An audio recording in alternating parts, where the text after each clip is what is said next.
Və o Sezar kimi elədim də. Bu çox xudulamalı deyil. Yox, ən azından bu belə olmalıdır da. Ki bıçağı batıran, evinka batıranda girsin, atsın bir, götürəbilsinlər. Ona görə Sezar Problem kimi yox. doğrar. Mən burada doğrayanda bunu göstərdim ki, hamısı bu formada olsun. Ola bilsin, eşitmədiniz. Bunların hamısını biz birləşdiririk. Qırmızı kahı, yaşıl kahı, iceberg, rukla varsa rukla. Mix green eləyirik hazır bu formada. Reyhan da qata bilərsiniz bunun içinə. Salatlara bundan istifadə edirik. Sezar salatı olanda iceberg kahı ayrıca istifadə edirik. Və qırmızı ilə qarışdıra bilərsiniz. Rukladan başqa. Hə. Belə salatlara amma mix salat istifadə edirik bu formada.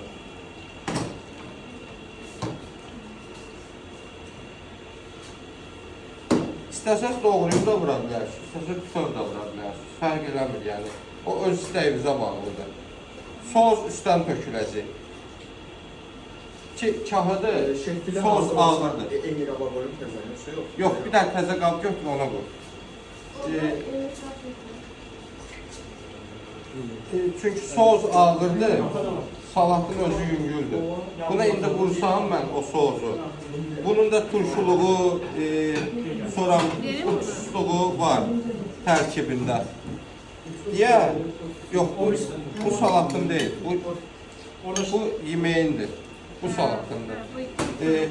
Uçsuzluğu var tərkibində, sirkəsi var, sonra tesoku var, duzluluğu var deyə kahını öldürür. Ona görə üstdən tökürüyoruz qaşıqla. 2 qaşıq belə axıtın üstünə bəs eləyir. O yeyəndə, yeyən qonaq özü qarışdırır onu. Hamısı dad keçir onlar üstünə. Bunu birdən töksəyə belə kahın öləcək də. Ona görə üstdən defor kimi həm də dad verir də.